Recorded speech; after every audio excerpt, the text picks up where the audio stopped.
What's up, guys? Little family trip today. Kind of after something I've been looking for a while. I know the channel is pretty much directed towards 4-ride Fox bodies from 79 to 86, but I'm a huge, mod motor Cobra SVT fan. I've been wanting to check one of these out for a little while, so I'm by myself going to look at a truck. Yeah, so I'm driving with these knuckleheads, and they're making fun of me because I'm filming a video in the car.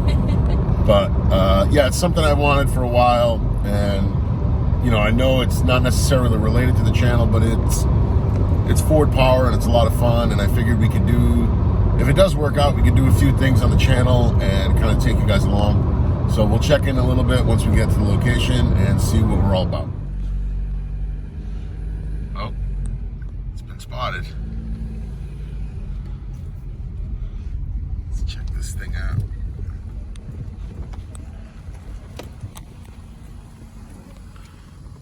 Nice little Lightning there. Let's see what we can make happen. We ended up scoring a 2000 Lightning. The interior is in great shape. No rip driver's seat like they all are. Has a check engine light, and some things that are kind of common with the Lightnings and that may have helped with the purchase price. And it's a real fixer-upper. It's 5.4 supercharged like they are. The tires need cleaning up, things like that. I'm gonna probably paint the wheels, give them a good clean, but the truck overall is solid. It's kept the price really worth my while, and I can work with it. And if you look at some of the prices online of these things, they're crazy money. So we're gonna get back to the house. I'll talk to you about a couple issues and see if I can dive right into this thing and get a couple of things taken care of right now. So the tranny shift's really good, and the fluid was red still, so I'm not really worried about that. It's got 120 on it, which is, you can say it's high mileage, but the truck's 21 years old, so what's that? 6,000 miles a year? Who knows? My math isn't the greatest. But we're gonna get to the house right now. I scanned the check engine light. It's got a switching lean code, and I'll talk to you about something that's pretty common with these, and they've been discussed on YouTube before, but you kind of have a good idea of what it is. So we're gonna get to the house, get the hood open, and we'll start digging into this thing. But we got a 5.4 supercharged Lightning. I'm excited. If you think about it, it'll happen.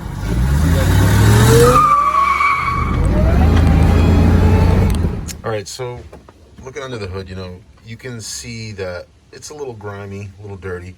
But one of the things I did mention, it had a check engine light on. These Lightnings are notorious for horrible oiling in the intake and supercharger plenum. And the PCV system was just a horrible design. So I kind of have an idea of what the check engine light is on for. It's a lean code, switching from bank 1 to bank 2. Back here at the bottom of the intake, there's a rubber elbow that seems to always rot away. So I got a little bit of a lengthy project. I got to pull the plenum off, pull the blower, and get down to the bottom of that. But I also want to get my eyes on the intercooler and clean it out if I can. These tend to get really mucky with oil and debris, so I'm going to tear into that now. I'm not going to show you step by step because there's so many videos online of guys doing it. I'm just going to tear in here as fast as I can and see what I can get. So what I'm doing here is essentially a popular mod that a lot of the Lightning guys do, and it's called Turkey Pan Delete mod. And they basically, call the lower intake where the intercooler for the supercharger sits in turkey pan. And it can be very troublesome over time. Oil that settles in that little pocket down there collects in that rubber hose and just eats it away. And I think that's more than likely what we're dealing with, because I watched the fuel trims, long-term fuel trims are reading about 20%, so it was adding over time 20%, and that's really not how the factory computers were tuned. So once a computer recognizes that over time you have an issue, it throws on that check engine light and says, here's something you need to tend to. And the other thing is it bounces back from bank to bank. So one code will be bank 1, and that code will clear itself, and then bank 2 will come in. So I kind of have a good idea of what it is, and knowing how to read a scan tool really helps. So we're just going to keep chugging along getting this done. But you're essentially getting a mod done in a way and just taking the vacuum source elsewhere. And I'm also going to put JLT catch can in line. It's another popular thing that the guys use. I'm going to put it on the passenger side here. So it's kind of like you're killing two birds with one stone. You're getting stuff clean, you're fixing a check engine light, and you're also adding a healthier, more proper PCV system. So we'll just keep going, and I'll get back to you once I'm ready to pull the blower off. All right, guys, so we get that off pretty quick. And you know, one thing I want to say is it can get intimidating sometimes when you see all that stuff there, but as long as you keep your eye on where everything's supposed to go and what's supposed to happen, you should be pretty good, pretty well off. So this is the lower intake, or the turkey pan, what everybody calls. And you can see I've already put a 3/8 MPT plug right in here. And I deleted the fitting in the back. This hose is attached to that fitting and goes to the PCV system here. And you can see right here, there was my issue. So maybe under flex, or because it's so brittle and sucked into itself, but this was causing my vacuum leak, which can, you know, give you the lean code check engine light. So I'm hoping when I fire this up, the fuel trim straighten right out. I'm gonna clean this turkey pan a little more, and I'm also gonna show you the intercooler now. So there's the intercooler that the blower sits on top of. I already kind of sprayed it quick with some brake clean to see if that would help. Does not. I got the purple power, but it's a Garrett intercooler, and you can see how caked up it actually is. So I'm gonna try to clean this thing pretty heavy, get that clean. Also probably clean out the upper plenum if I can over there. And we're gonna get it back together. It's coming apart really quick, and I'm just trying to keep an eye on everything like I said. So we'll see what we get. I'll check in with you in a minute. We fast forward through it.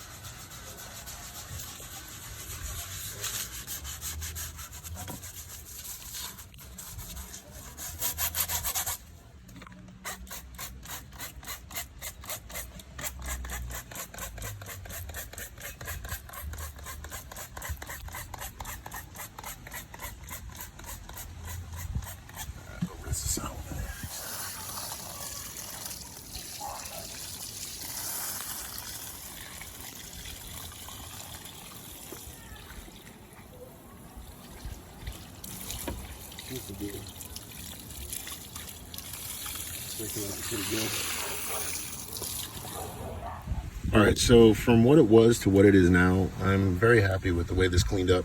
And I just used purple power, mixed it kind of strong, and just sprayed the hell out of everything in an old dish soap sponge. Just scrubbed it. Garrett intercooler. Got it as clean as I could. And it's definitely gonna breathe better, and you can see daylight through everything, so there's no obstructions, which is good. Into the pan here and just clean some of that up. So as I was saying with this delete, okay, this is a plug put in through this way, which some people are skeptical about that, but you actually have to run a tap to get it started. So it kind of bites on the pipe thread still. I tightened that down with elbow popping out torque spec, so it's pretty tight. If that comes out, let it sink the motor at this point. But the fitting is on the back side here, so you have to reach down, and it can be a pain in the butt.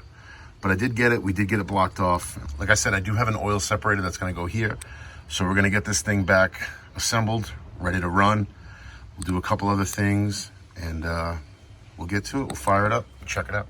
So bolted on, and you know, I left the hoses hooked up to that setup there, the intercooler, and I just did it, you know, in a place where I could reach it and put them back on. But it's the 4 bolts in the back that essentially, the supercharger bolts also hold this on. But once you get the supercharger off, you're just left with the 4 shorter bolts in the back that hold that on.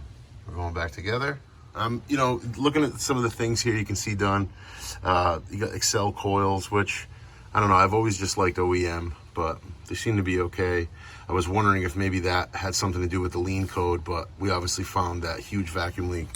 Somebody did an electric fan. They were nice enough to slice the water pump right off with a clutch fan setup, so I got to take that off. But the electric fan seems okay. I just don't like how it's controlled. They have it by one of these stupid switches that you stab into the fins.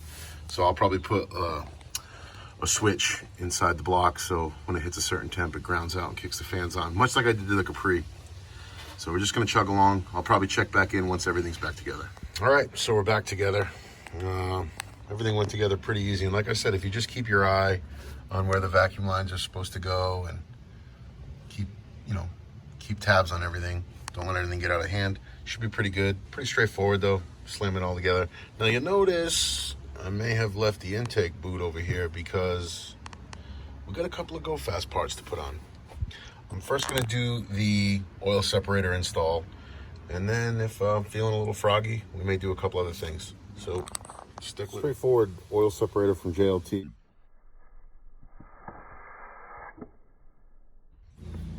Move on to the next thing.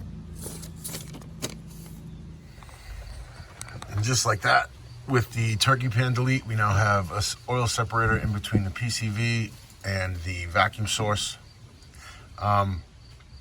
You know, I had to kind of hodgepodge a piece of line here because I didn't have any 3/8 hose with me. But the JLT kit, I gotta say, is super straightforward and really simple. Now, this can be installed even if you still have the line back there on the intake hooked up, but I was deleting it anyways, and I just simplified my setup as best I could, and there seems to be no issues and everything clean now. Hopefully I'm gonna get good results with this. I also threw in the 03 Cobra PCV valve. Apparently there's some benefits to that, as the Lightning PCV kind of works an awkward way and the Cobra's a one-way or something. You can find it online. I'm not a specialist, I just work here. So now we're on to under the truck, and another common problem with the 03 Cobras and Lightnings is the intercooler pump. Now I went all that way and cleaned the intercooler out, and you know, why not replace the pump? But I'm not just replacing this for no reason. When I was driving the truck watching the scan tool, I noticed the IAT2 temperatures were a little high. So I said, all right, well, I know enough about these. I went out to the intercooler overflow tank, opened the cap, and the water was stagnant, wasn't moving at all. So I got the tool to get these restarted, and that's called a hammer. And I just gave this thing a goodin', and suddenly it came alive and then shut off, and came alive and shut off. A couple of taps with the hammer and I got it to stay running, and I instantly watched intercooler temperatures go down. So we're gonna swap this out because we have one. We have the upgraded GT500 one. We're gonna bolt in here, and that should work with no issues. I'm really focused on keeping these intercooler temps down and getting the supercharger breathing like it wants, so that'll be next.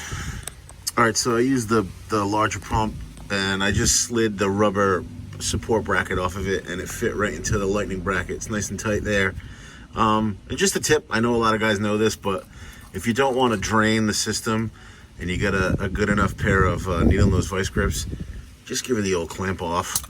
And as long as you're not doing it for a long period of time, and then, you know, just pop them off, check for leaks, no drippies.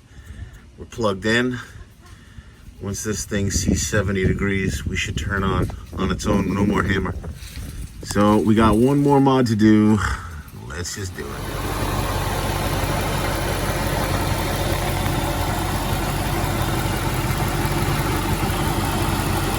All right, we are circulating there. I'm gonna go check on the fuel trims in a minute. We've got the oil separator. It's running really, really good right now. Oh, and that sweet little JLT intake. You can really hear the blower now through it too.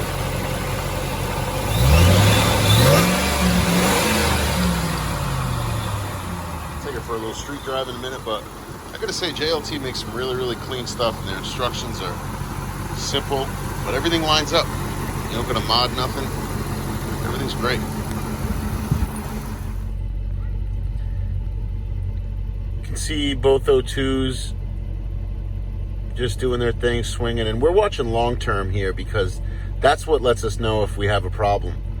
You know, short terms can be kind of all over the place, but the long terms are pretty much telling you what's happening over time.